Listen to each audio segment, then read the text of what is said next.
Assalamualaikum warahmatullahi wabarakatuh. Innal hamdalillah nahmaduhu wa nasta'inuhu wa nastaghfiruh wa na'udzu billahi min shururi anfusina wa min sayyiati a'malina. May yahdihillahu fala mudilla lahu wa may yudlil fala hadiya lahu. Asyhadu an la ilaha illallah wahdahu la syarika lahu wa asyhadu anna Muhammadan abduhu wa rasuluh.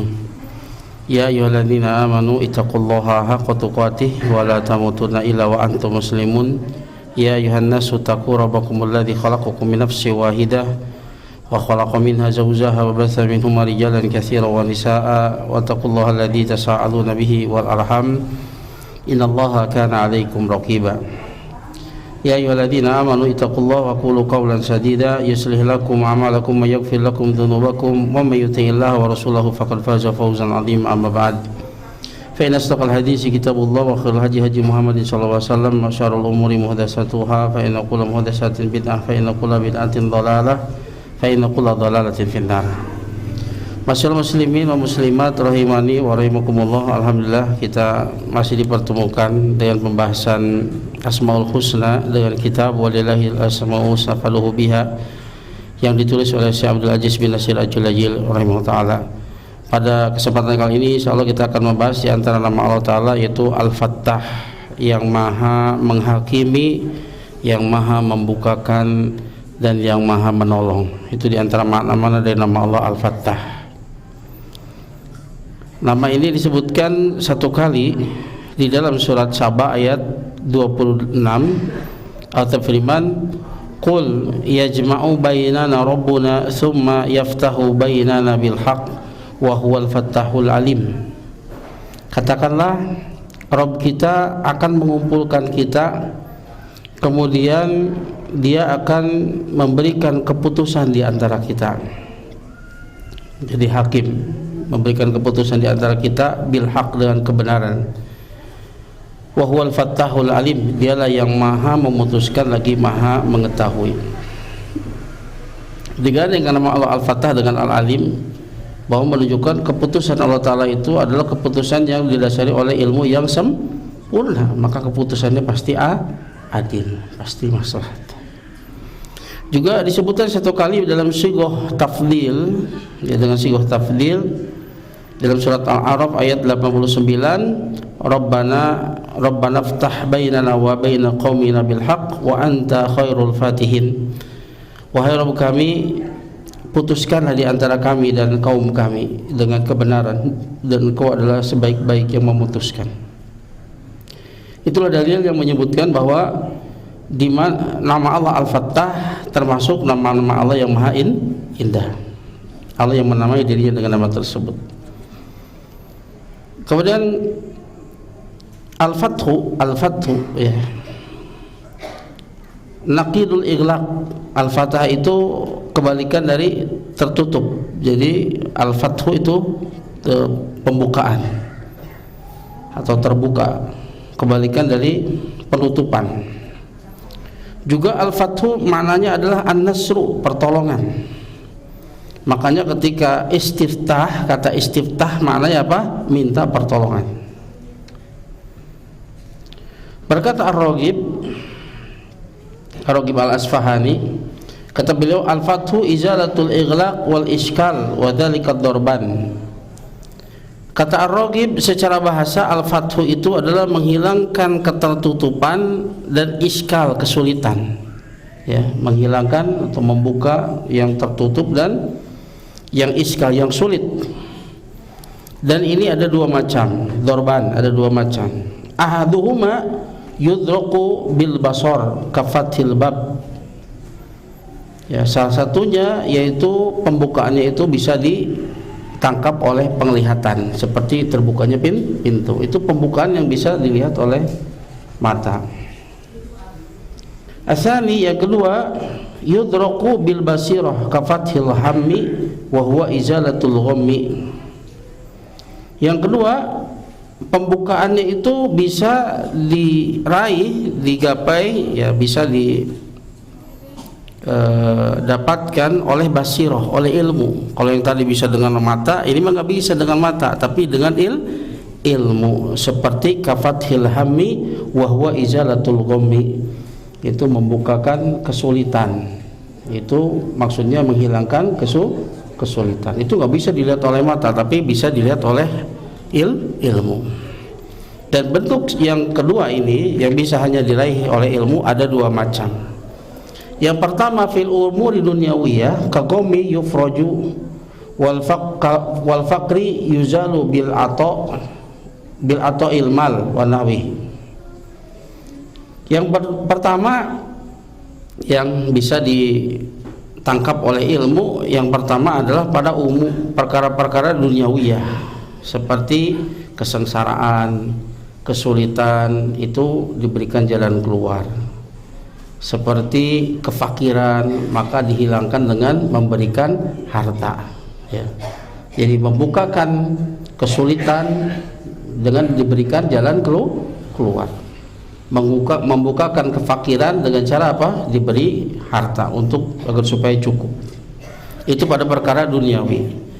Yang kedua, fathul mustaghlab minal ulum. Yang kedua, ya pada perkara dini, agama. Seperti apa? Dibukakannya perkara-perkara yang sulit untuk terbuka dari ilmu. Ya, seperti kita merasa sulit untuk belajar agama, belajar nahwu shorof, nah saya teuing. Maka kita berdoa, ya Fattah iftah abwaba ilmi nahwi wasyorof, misalkan, wahai Al-Fattah, bukakanlah bagi kami pintu ilmu nahwu dan shorof. Kata Syekh Utsaimin, ilmu nahwu itu babuhu hadid wadakhilhu qasbun, pintunya itu seperti besi, sementara dalamnya itu gabus.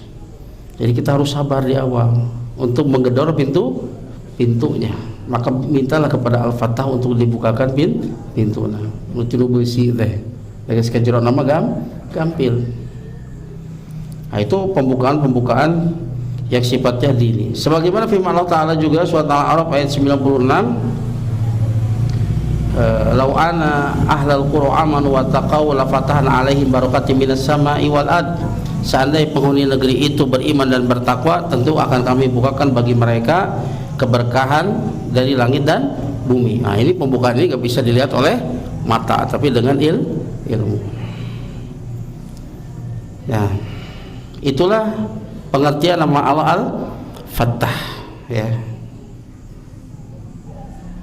Secara bahasa, ya. Secara bahasa artinya yang maha membukakan, baik yang membukakan sesuatu yang hissi bisa dilihat oleh mata, indera mata, maupun sesuatu yang tidak bisa dilihat oleh indera mata tapi bisa dilihat dengan ilmu. Ada yang urusannya duniawi maupun urusannya ukhrawi. Itu makna secara bahasa. Sekarang apa makna pada hak Allah Ta'ala?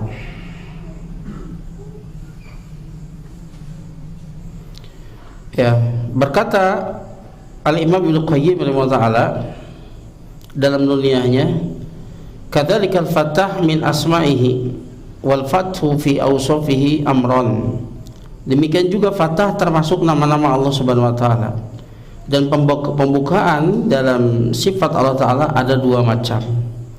Yang pertama, fathun bi hukmin, yaitu memutuskan dengan hukum, wahwa syar'u ilahina, yaitu syariat Tuhan kita. Wal fathu bil aqdar fathu tsani, yang kedua yaitu memutuskan dengan takdir. Ini adalah pemutusan yang kedua. Ya, ini Al-Fatah bimana Al-Hakim, yang menghakimi dengan syariatnya dan menghakimi dengan takdirnya. Wa rabbu fattah bihadaini kilaihima, dan Rabb, ya, dia adalah Al-Fattah dengan dua, ya, yang maha, ya, dia Al-Fattah terhadap keduanya dengan hukum syar'i dan hukum qadari.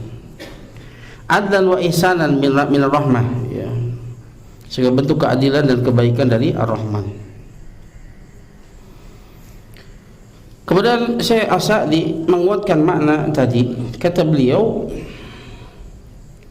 wa fi dunyatihi Al-Fattah wal Hakam al-Muhsin al-Jawad Fathu ta'ala kisman. Al-Fattah maknanya adalah Al-Hakam, yang maha memutuskan. Wal Muhsin, yang maha berbuat baik.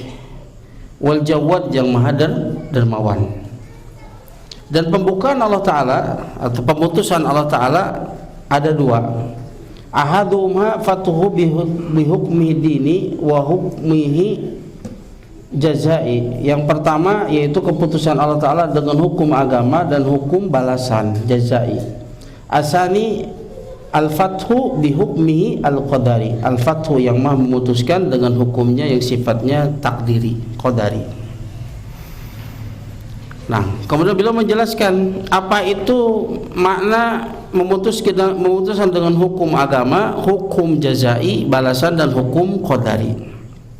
Kata beliau, fa fathuhu bi hukmihi ad-dini huwa syar'uhu ala alsinati rusulihi jami'a ma yahtajuhu al-mukallafun. Keputusannya dengan hukumnya yang dini, yaitu syariatnya melalui lisan rasulnya, ya, para rasulnya, ya, untuk seluruh apa yang dibutuhkan oleh para mukallaf, syariatnya. Wa yastaqimuna bihi ala siratil mustaqim, yang dengan hukum tersebut mereka itu lurus di atas jalan yang lurus dengan syariatnya. Ya. Jadi syariat ini adalah keputusan hukum dari Allah Subhanahu wa Ta'ala. Makanya dalam surat An-Nisa ayat 59 Allah berfirman, fa in tanaza'tum fi syai'in farudduhu ilallahi wa rasulih in kuntum tu'minuna billahi wal yawmil akhir dzalika khairun wa ahsanu ta'wila. Jika kalian berselisih dalam satu permasalahan, maka kembalikan kepada Allah dan Rasulnya, kembalikan kepada syariatnya, kepada Al-Quran dan As-Sunnah. Jika kalian betul-betul beriman kepada Allah, dan yang demikian itu lebih baik dan lebih indah akhirnya, ya. Jadi syariat ini menghukumi, ya, permasalahan apapun di antara kita, maka putuskan dengan hukum Allah Subhanahu wa Ta'ala, syariatnya. Nah, adapun fatuhu bi jazaihi, hukuman Allah Ta'ala, pemutusan hukum Allah Ta'ala dengan balasannya, wa huwa fatuhu baina anbiya'ihi wa mukhalifihi, yaitu keputusan Allah Ta'ala antara para nabi dengan orang-orang yang menyelisihi mereka, wa baina awliyaihi wa a'daihi, antara wali-walinya dan musuh-musuhnya, bi ikramil anbiya wa atba'ihim wa najatihim, dengan memuliakan para nabi dan para pengikut mereka dan menyelamatkan mereka. Ini balasannya di dunia. Wa bi ihanati a'daihim wa uqubatihim, dan dengan cara menghinakan dan menghukum musuhnya. Ini balasan di dunia. Itu hukuman dari Allah Ta'ala, keputusan dari Allah Ta'ala. Para walinya dimuliakan, musuh-musuhnya dihinakan. Para wali, para nabi, para wali diselamatkan, musuh-musuhnya dihancurkan, dihukum. Wa kadzalika fatuhu yaumal qiyamah, begitu juga keputusan Allah Ta'ala nanti pada hari kiamat, ya. Wa hukmuhu bainal khalaiq hina yuwaffa kullu amilin ma'al amilahu wa ma fathuhul, dan keputusannya pada hari kiamat dan hukumannya, ya, keputusannya antara seluruh makhluk tatkala disempurnakan setiap orang beramal atas apa yang dia lakukan, ya.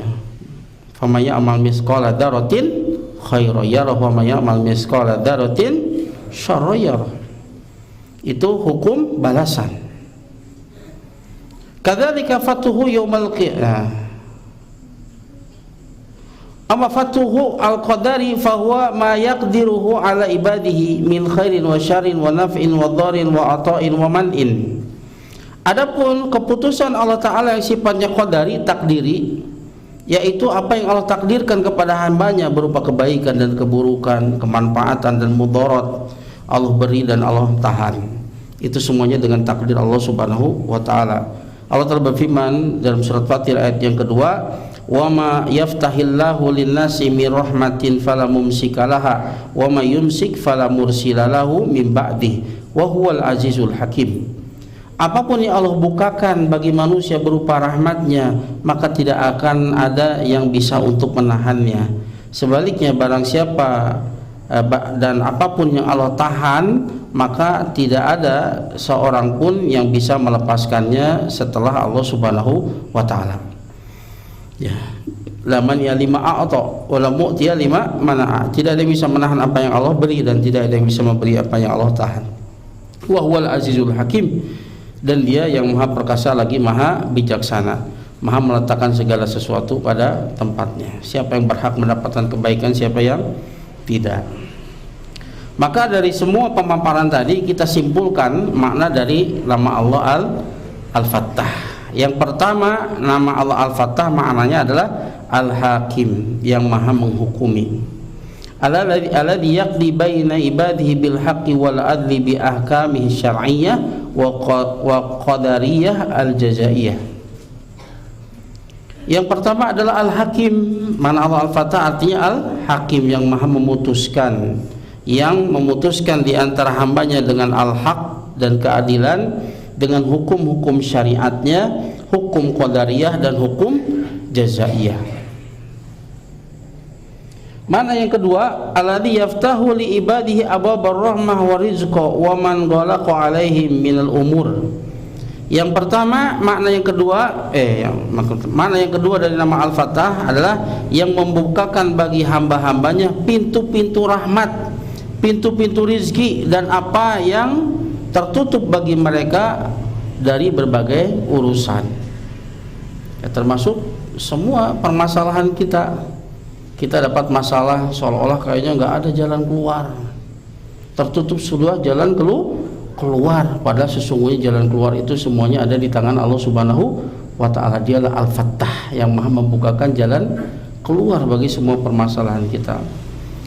Seperti diungkapkan, ya, diperumpamakan seperti orang yang naik mobil di jalan tol yang begitu luas, akan tetapi kacanya itu tertutup lumpur. Apa yang dia rasakan? Seolah nggak ada jalan, tertutup sudah jalan-jalan untuk dirinya. Tapi tatkala kemudian lumpur tersebut dihilangkan, apa yang terjadi? Dia melihat jalan itu begitu luas. Dialah Al-Fattah, ya. Ada sesuatu yang tertutup bagi kita, merasa mentok belajar, merasa mentok menghadapi permasalahan, maka bertawasul dengan nama Allah Al-Fattah. Ya Fattah, bukakanlah pintu-pintu urusanku, bukakanlah pintu rizki untukku, bukakanlah pintu ilmu untuk anakku, fahamkan dia, seperti itu.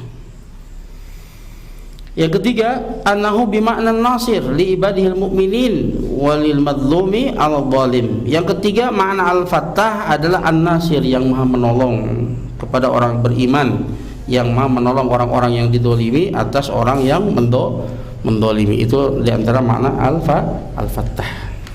Nah,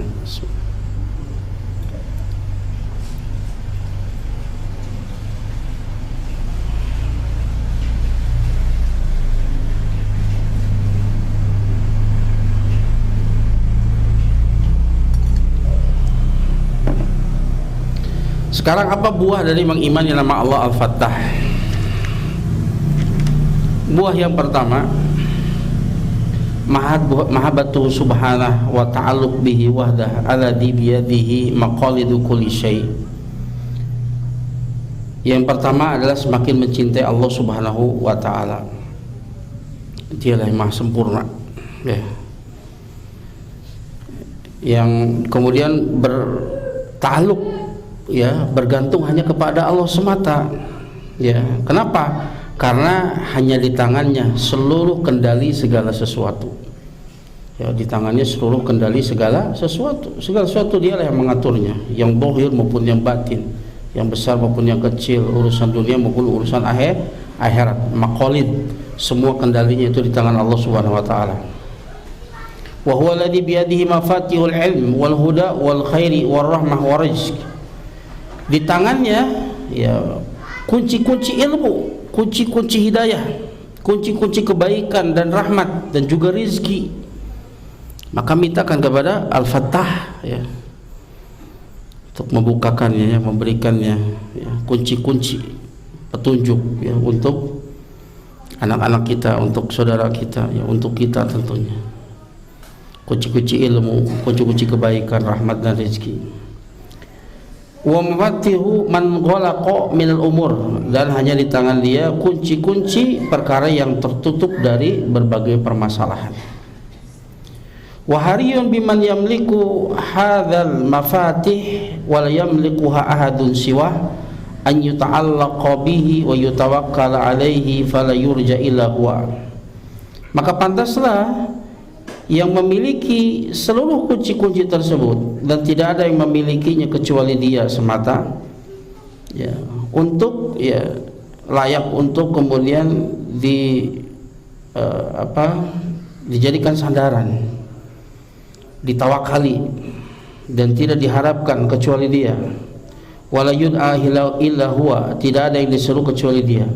Lamani alima a'ta wala mu'ti alima mana'a, tidak ada yang bisa menahan apa yang Allah beri, dan tidak ada yang bisa memberi apa yang Allah tahan. Semua kendali di tangannya. Ya. Allah Ta'ala berfirman dalam surat Fatir yang kedua, "May yaftahillahu lin-nasi min rahmatin fala mumsikalaha wa may yumsik fala mursilalahu min ba'di." Apapun yang Allah bukakan bagi manusia berupa rahmat, tidak ada seorang pun yang bisa menahannya. Dan apapun yang Allah tahan, maka tidak ada yang bisa melepaskannya selain Allah Subhanahu wa ta'ala. Ini buah yang pertama, membuat kita semakin cinta kepada Allah Subhanahu wa ta'ala, bergantung hanya kepada Allah Subhanahu wa ta'ala, enggak bergantung kepada yang lain. Hanya dia memiliki segala sesuatu, memiliki kendali segala sesuatu, hanya dia memiliki seluruh kunci-kunci segala sesuatu. Kemudian buah yang kedua, al-khawfinu subhanahu wa minal wuqufi baina yadayhi azza wa jal yawmal qiyamah lil fasli wal hisab haitsu yaftahu baina ibadihi wa yahkumu bainahum bil haqqi wal adl. Buah yang kedua dari menyamai nama Allah Al-Fattah, yaitu membuahkan rasa takut kepada Allah Subhanahu wa ta'ala, karena dia yang maha Al-Fattahul Alim, yang maha memutuskan lagi maha mengetahui. Dia maha memutuskan dengan seadil-adilnya, tidak ada yang sembunyi bagi Allah Subhanahu wa ta'ala. Ini akan membawakan rasa takut kepada Allah Subhanahu wa ta'ala.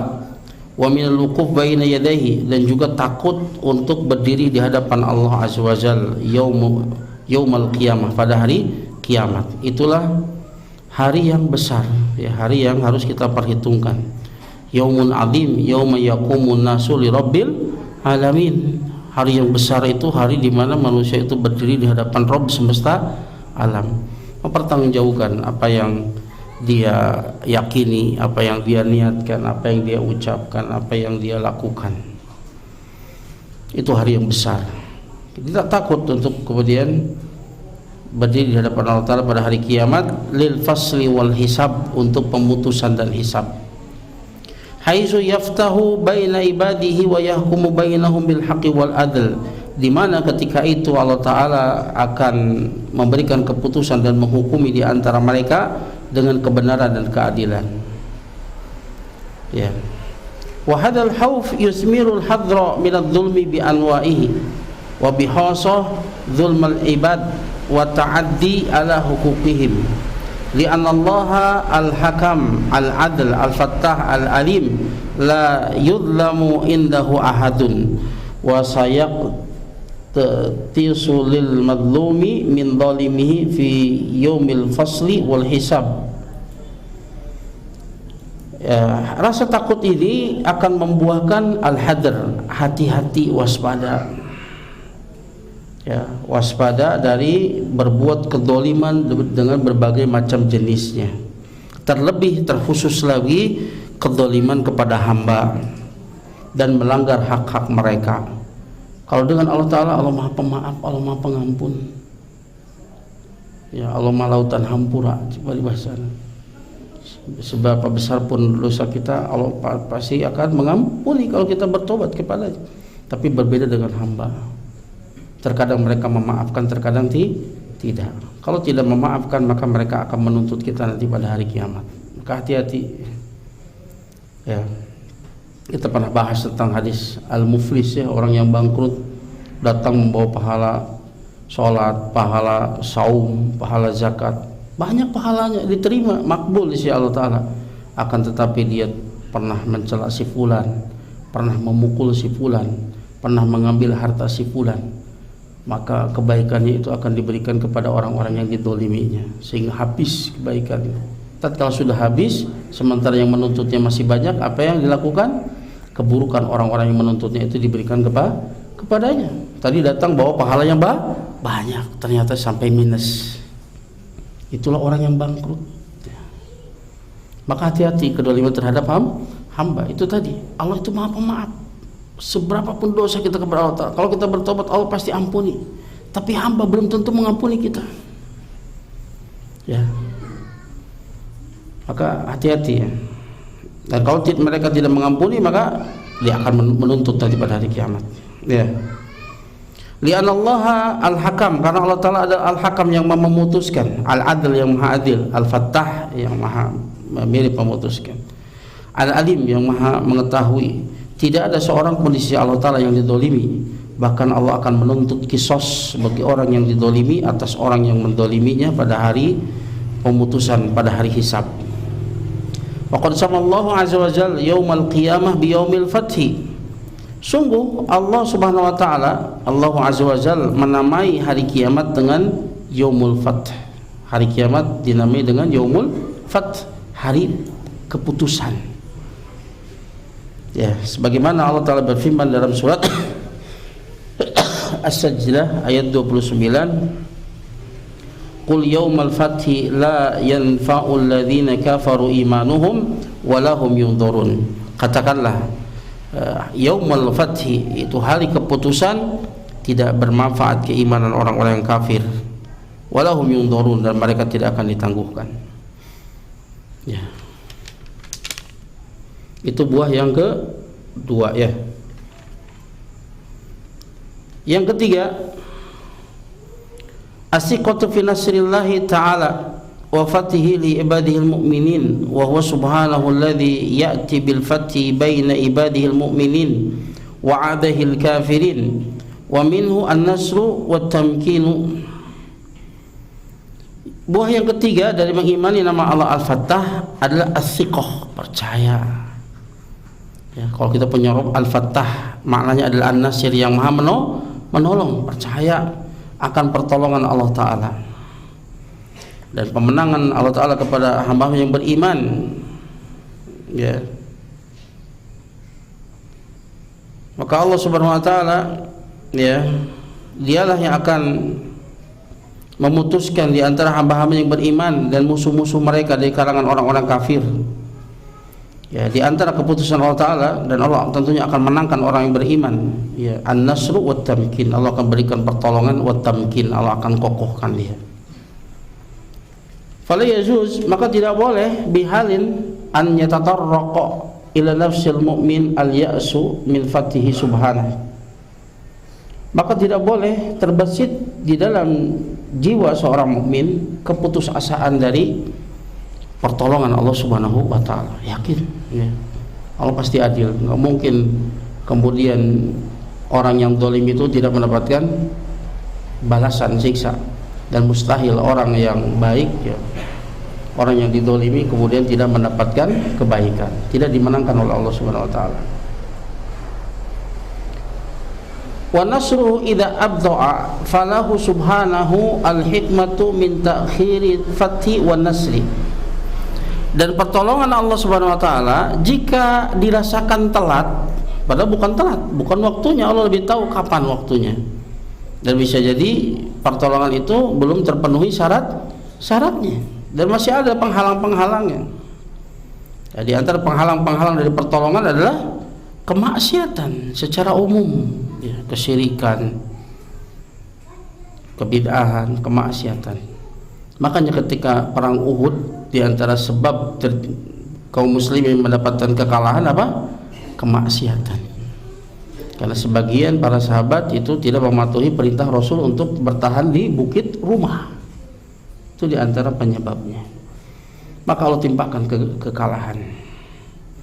Maka jika pertolongan Allah itu terasa lambat, maka Allah SWT memiliki hikmah, tujuan dari mengakhirkan ya kemenangan dan pertolongan tadi.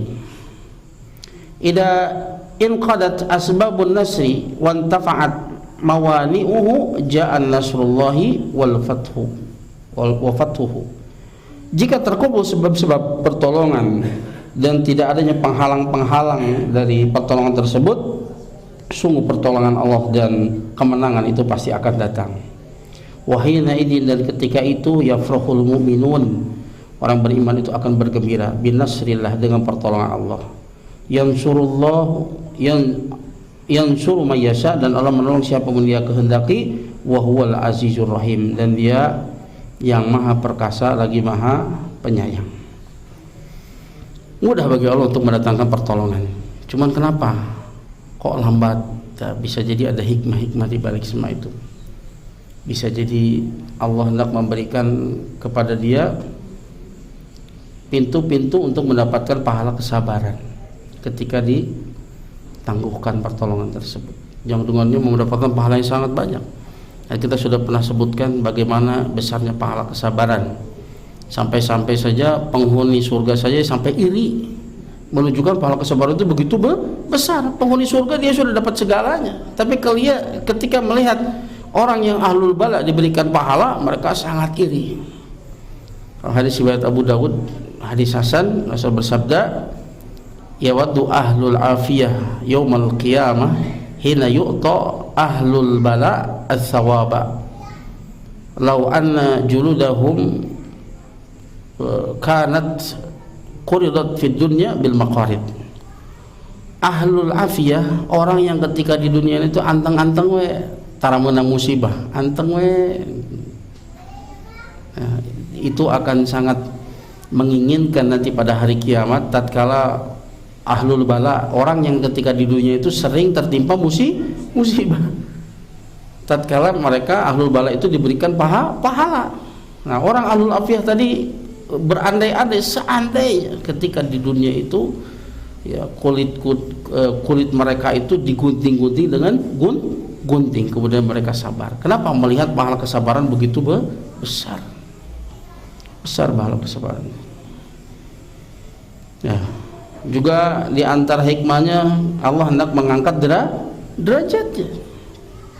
Dalam hadis riwayat At-Tirmidzi, ya, innal abda idza sabaqat minallahi manzilah wa lam yablugh bi amalihi ibtalahu fi jasadihi aw fi malihi aw fi waladihi thumma sabara ala dzalik hatta yuballighahu al manzilah allati sabaqat lahu minallahi ta'ala.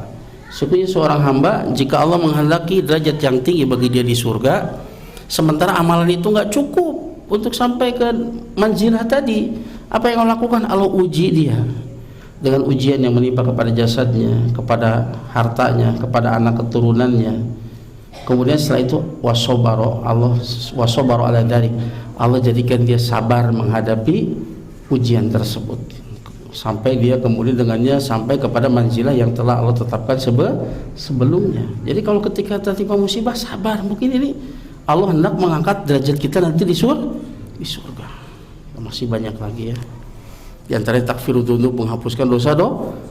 Dan juga ya termasuk saudara-saudara kita di Palestina, Allah bukakan kepada mereka pintu yang tidak Allah bukakan kepada kita, yaitu pintu jihad. Siapa yang nggak mau mati syahid? Semua orang beriman pasti menginginkan mati syahid, kematian yang paling indah, kematian yang paling nikmat. Makanya orang yang mati syahid itu ketika di akhirat tidak ada yang mereka inginkan kecuali apa?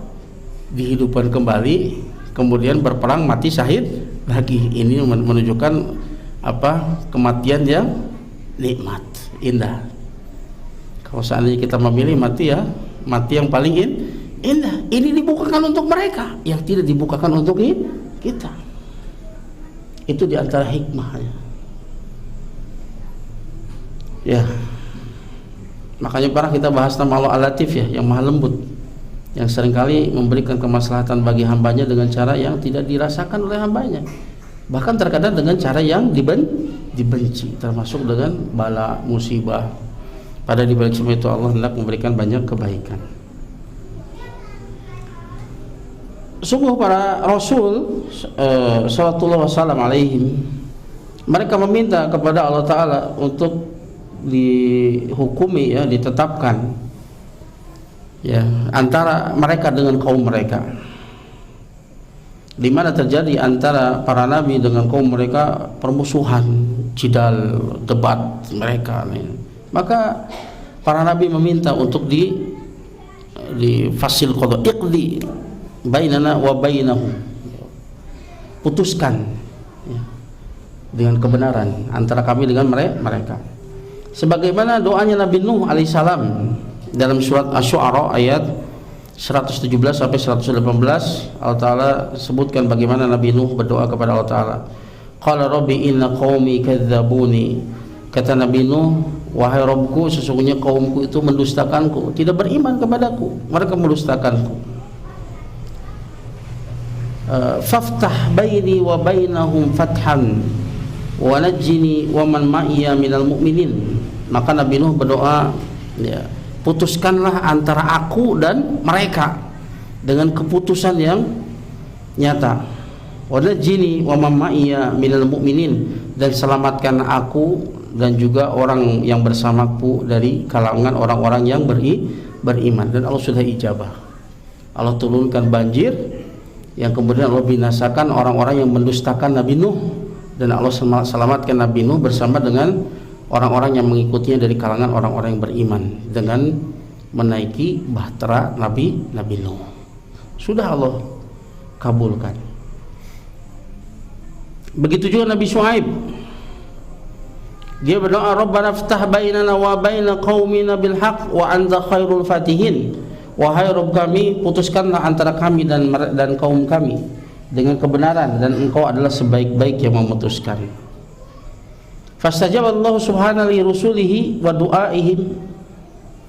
Maka Allah Subhanahu wa taala telah mengijabah rasul-rasulnya dan doa-doa mereka. Wa fataha bainahum wa bain aqwamihim bil haqq, dan Allah telah memutuskan antara mereka para nabi dengan kaum mereka dengan kebenaran. Fanajar rusula wa atba'ahum wa ahlakal mu'anidina mu'ridina anil iman bi ayatillahi. Maka Allah selamatkan pada para rasul dan pengikut mereka, dan Allah binasakan orang-orang yang menentang lagi berpaling dari mengimani ayat-ayat Allah. Wa hadza minal hukmi bainahum fil hayati dunya, dan ini, ya, di antara hukum, ya, keputusan Allah di antara mereka di dalam kehidupan di dunia, ya, belum lagi nanti di akhirat. Nah, kemudian buah yang keempat, buah yang terakhir, lima kana fathu subhanahu nau'ain, disebabkan fatahnya Allah Ta'ala itu ada dua macam. Fathuhu bihukmihi syar'i, keputusannya dengan hukum syar'i, wa fathuhu bihukmil qadari, dan keputusannya dengan hukum yang sifatnya takdiri. Fa in hadza fahma, sesungguhnya pemahaman ini yusmiru fil qalbil mu'min al-iltibata bihi, maka pemahaman ini akan membuahkan bagi dalam hati seorang mukmin, yaitu gembira bi fathihi subhanahu asy-syar'i ad-dini, bergembira dengan keputusan Allah Subhanahu wa taala yang sifatnya syar'i, agama. Wa huwa alladhi huwa syar'uhu ala alsinati rusulihi, yang dia merupakan syariatnya, ya, melalui lisan para rasulnya alaihi salatu wassalam. Ya, kita wajib bergembira dengan syariat ini, ya, dan ridho dengan hukum Allah Subhanahu wa taala. Allah Ta'ala berfirman dalam surat An-Nisa ayat 69, fala wa rabbika la yu'minuna hatta yuhaqqimuka fima syajara bainahum tsumma la yajidu fi anfusihim harajan mimma qadaita wa yusallimu taslima. Maka demi Rabbmu, tidaklah beriman mereka sampai mereka menjadikan engkau sebagai hakim pada perkara yang mereka perselisihkan. Jadi tidak sempurna keimanan seorang sampai mereka menjadikan Rasul sebagai hakim, pemberi keputusan atas apa yang mereka perselisihkan. Kemudian tidak didapati di dalam diri mereka keberatan dari apa yang telah engkau putuskan, dan mereka wa yusallimu tasliman, dan mereka menerima dengan sepenuh hati. Inilah bukti keimanan, itu menerima semua yang datang dari Allah dan Rasulnya sebagai keputusan syar'i. Juga disebutkan dalam hadis riwayat Muslim, "Dzaqa ta'mal iman man radiya billahi rabban wa bil islami dinan wa bi Muhammadin rasulan." Akan merasakan lezatnya ta'mal iman, ya. Lezatnya keimanan siapa? Orang yang ridho Allah sebagai Rabbnya, Islam sebagai agamanya, dan Muhammad sebagai rasulnya. Orang seperti ini yang akan merasakan lezatnya iman. Di antara ucapan raditu billahi robba, aku ridho Allah sebagai Rabbku, yaitu menerima semua takdir yang Allah berikan kepada kita. Karena namanya Rabb itu yang mengurusi kita di dunia dan di akhirat. Allah lebih tahu tentang kemaslahatan kita, dan dia lebih mampu untuk merealisasikan apa yang kita inginkan. Sementara kita nggak tahu yang terbaik untuk kita, dan kita tidak mampu merealisasikan apa yang kita inginkan. Makanya Allah Ta'ala Alimul Qadir, maha tahu lagi maha kuasa, ya. Dan juga dengan syariatnya, ridho dengan syariatnya, hukum syariatnya. Makanya ridho dengan Islam sebagai agama, dan ridho Muhammad SAW sebagai Rasul. Dan konsekuensi kita ridho Nabi Muhammad sebagai Rasul kita yaitu apa? Tasdiquhu bima akhbar, membenarkan apapun yang dikabarkan oleh Rasulullah SAW.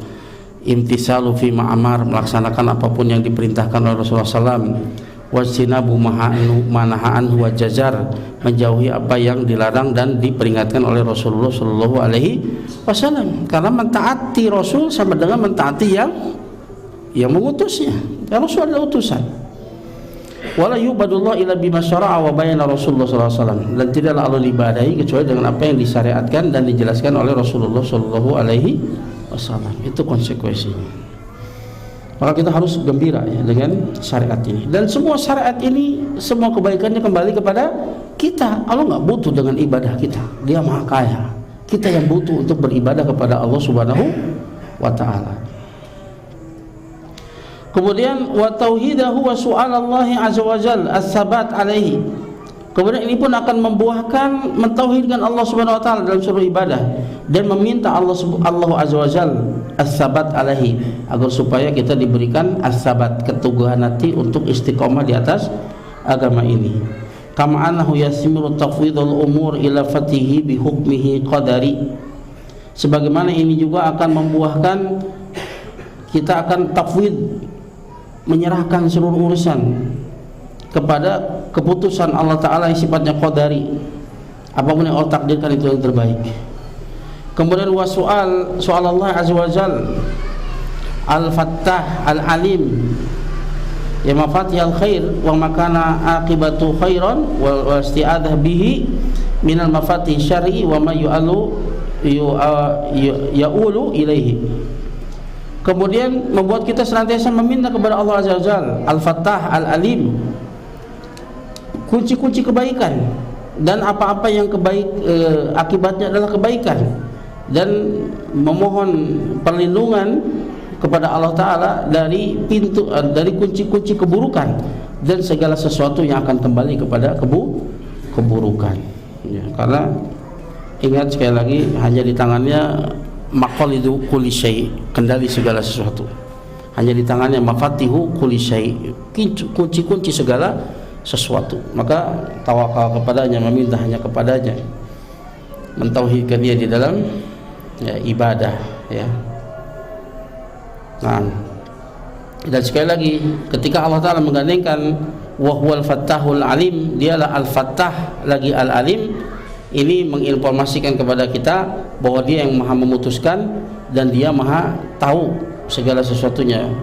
Kemudian menunjukkan kepada sifat yang ketiga, bahwa semua keputusan Allah Ta'ala itu dibangun di atas ilmu, tidak akan pernah salah, tidak akan terjadi kezaliman, pasti keputusannya adil. Allah Ta'ala bisawab. Itu yang bisa Anda sampaikan. Naktafi bihadzal qadar, astaghfirukum, subhanakallahumma wa bihamdika, asyhadu an la ilaha illa anta, astaghfiruka wa atubu ilaik. Assalamualaikum warahmatullahi wabarakatuh.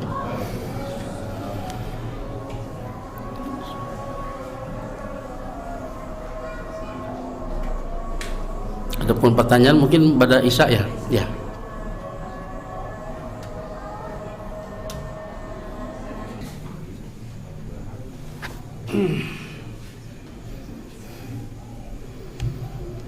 Assalamualaikum warahmatullahi wabarakatuh.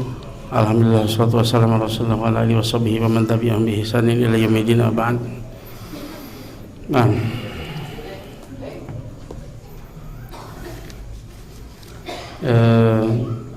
pembahasan tentang nama Allah Al-Fattah ya sudah selesai tadi.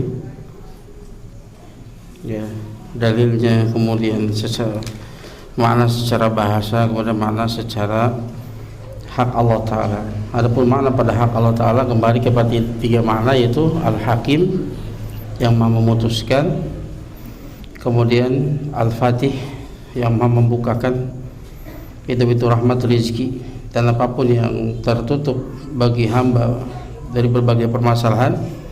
Yang ketiga yaitu makna An-Nasir yang maha menolong. Itu tiga makna dari nama Allah Al-Fattah.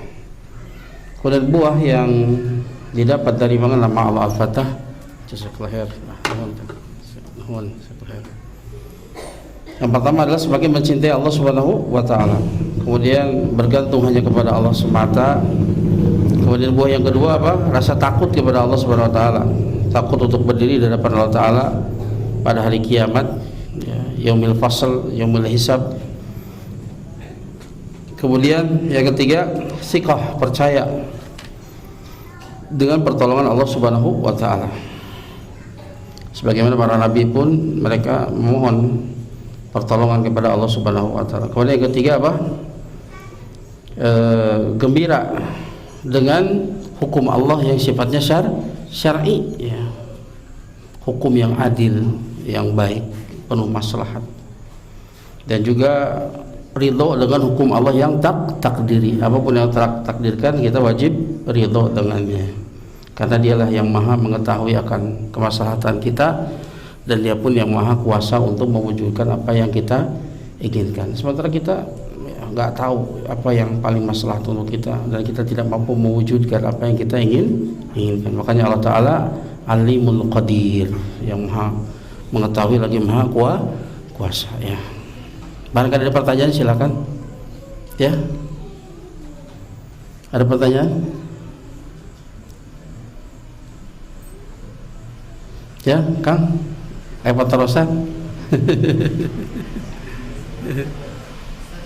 Iya, mangga Pak RW.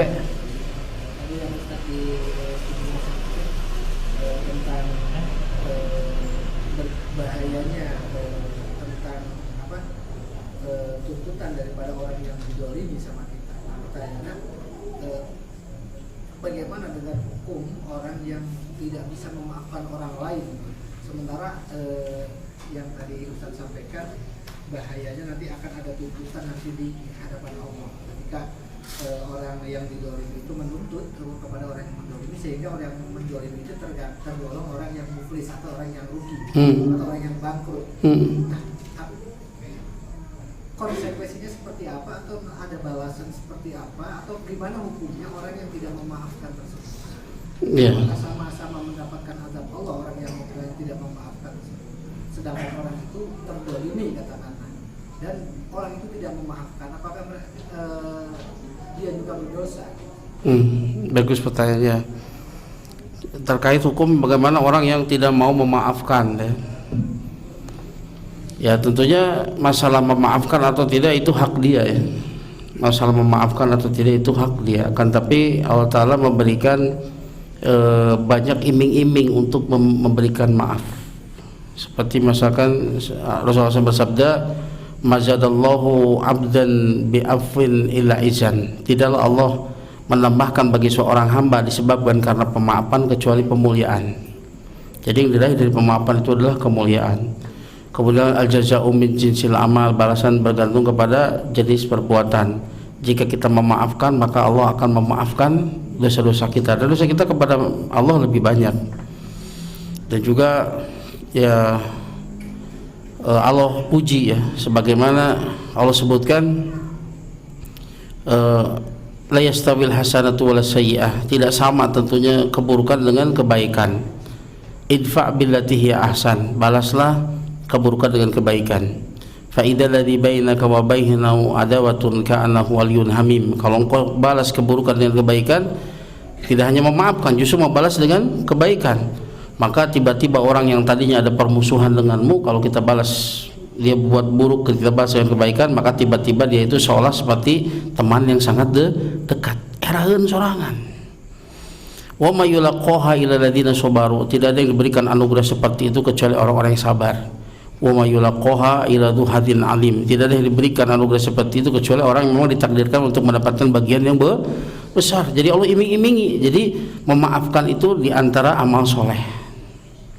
Adapun dia tidak mau memaafkan, saking sakitnya misalkan, itu hak dia. Makanya hati-hati. Kalau kita punya Rabb Maha Penyayang, Maha Pengampun. Ya, innallaha yaghfiru dzunuba jami'an. Soalnya Allah mengampuni dosa seluruhnya, sehebat apapun dosa kita, seburuk apapun, ketika minta ampun kepada Allah, Allah ampuni. Tidak dengan manusia. Jelema mah geus nyeri-nyeri hati teh ngomong ampun. Dan dia akan menuntut kita nanti pada hari kiamat. Itu yang jadi masalah. Artinya apa? Ya, dia tidak mau melakukan pemaafan, dan itu hak dia. Dan dia luput dari banyak kebaikan tadi. Makanya Allah iming-imingi dia. Allah iming-imingi dia untuk memaafkan. Ya, dan tentunya ya kalau misalkan dia itu punya udzur, orang yang minta maaf itu karena dia punya udzur syar'i, dan dia tetap juga tidak mau memaafkan, ya khawatirnya Allah pun tidak akan memaafkan dia. Itu diantara balasannya. Al jazaa'u min jinsil amal. Balasan bergantung jenis perbuatan. Makanya hati-hatilah buat dolim kepada hamba, karena hamba itu belum tentu dia memaafkan kita. Apalagi orang tersebut sudah meninggal, itu repot. Gak ada jaminan kalau dia akan memaafkan kita nanti pada hari kiamat, karena pada hari kiamat masing-masing ingin selamat sendiri. Dia semuanya ingin selamat, meskipun itu mengobarkan orang lain, pasti dia nuntut. Makanya kalau kita berbuat kesalahan kepada orang yang sudah meninggal, bagaimana kita terus doakan dia, mohonkan ampun kepada Allah Ta'ala. Mudah-mudahan pahala itu mencukupi atas tuntutan dia kepada kita. Gak ada jaminan dia akan memaafkan kita nanti pada hari kiamat. Pakai hati-hati. Masing-masing kita akan berada di pengadilan Allah Ta'ala. Misalkan sekarang pas ya, yuk hati-hati, jujurlah. Karena nanti kita akan berada di pengadilan Allah Subhanahu wa Ta'ala. Lamun orang ngaku salah, ngaku salah di dia, daripada engke di dia mau kekeh orang teh geus nya, pada orang teh nyawa orang teh salah gitu. Tapi ku ego, ingat hati-hati, nanti di pengadilan nanti nggak akan lolos, bahaya itu. Kajen ting eleh di dunia lah, daripada nanti engke di sana, berat konsekuensinya. Terkadang kita ada masalah ya, kemudian di belakang hari kita tahu ternyata kita salah. Apa yang harus lakukan? Cepat minta maaf. Sudahlah, hilangkan harga diri dan sebagainya. Gambar manfaat itu, daripada nanti di pengadilan Allah Ta'ala ternyata kita salah, bahaya. Nah inilah rasa takut, inilah yang kemudian membuat kita itu senantiasa berhati-hati di dalam berucap, berhati-hati dalam berbuat, tidak serampangan. Amek mah amek, tapi mikir heula itu. Jangan sampai menjadi bahaya nanti di kemudian hari. Maka orang yang zuhud itu orang-orang betul-betul tidaklah perkara dunia itu yang tidak bermanfaat untuk akhirat, maka dia akan tinggalkan. Meskipun itu perkara yang mubah, tapi ketika itu tidak manfaat untuk akhirat, dia akan tinggalkan. Nah, apalagi usia-usia kita di atas 40 ya, iya mah geus balik gitu. Dunia mah geus ngeusan urang mah. Geus ngeusan urang mah dunia mah. Urang masih kere terus ka dunia mah ngeusan urang mah geus. Ada mah tinggal ngadogan balik. Badan sudah mulai melemah, sudah banyak tanda-tanda lah. Sudah dikurangi nikmat. Bawa lama sama boko dan akhirnya harus kurang. Eta teh tanah eta teh. Bawa lama sehat, kehujanan ge, wah hujanan kegiatan, mah kehujanan saya gering. Itu tanda-tanda. Harus sudah mulai apa yang harus kita persiapkan untuk kematian. Dan kematian itu mengerikan ya. Disebutkan bagaimana sakitnya sakaratul maut. Inna lil mauti la sakarat. Rasul saja orang yang paling dicintai Allah Ta'ala merasakan sakitnya sakaratul maut. Kemudian orang itu.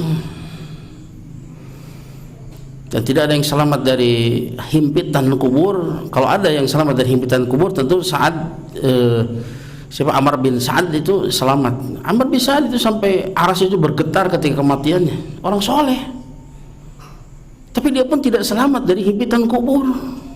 Kemudian orang, cuma bedanya kata para ulama, kalau orang yang beriman itu dia dihimpit, tapi kemudian datang rahmat Allah, dia dibukakan. Orang kafir terus dihimpit dalam siksaan. Dihimpitnya itu sampai tulang rusuk itu saling hancur dan saling menancap satu sama lain. Atau kalau ke kuburan cobian we turun lah nurutkeun kumaha tirisna kuburan, kumaha ya goyangkeun digencet. Aya nu yakin moal digencet. Makanya harus takut. Harus takut. Mengerikan, pemandangan mengerikan kuburan. Ya, waliyadzubillah, belum lagi ada siksa kubur dan seterusnya. Waliyadzubillah. Maka hati-hatilah, terutama mendolimi. Ya tentunya hak Allah tentunya lebih besar, tapi cuman dari sisi bahwa Allah itu maha memaafkan, mudah pemaafan Allah itu. Tapi kalau makhluk itu sulit.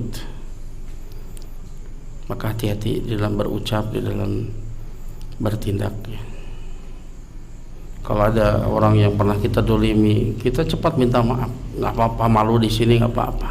Cuman malu lah, nggak sampai ini. Tapi nanti di akhirat itu berat siksanya. Ya, itu Pak RW. Nah, ada lagi? Ya, ada pertanyaan? Oh gitu ya. Bapak sudah ngasih tele. Ya, mungkin sudah terlalu malam ya. Terima kasih atas segala perhatiannya, mohon maaf atas segala kekurangannya. Semoga yang sedikit ini dicatat sebagai amal soleh di sisi Allah Subhanahu wa taala.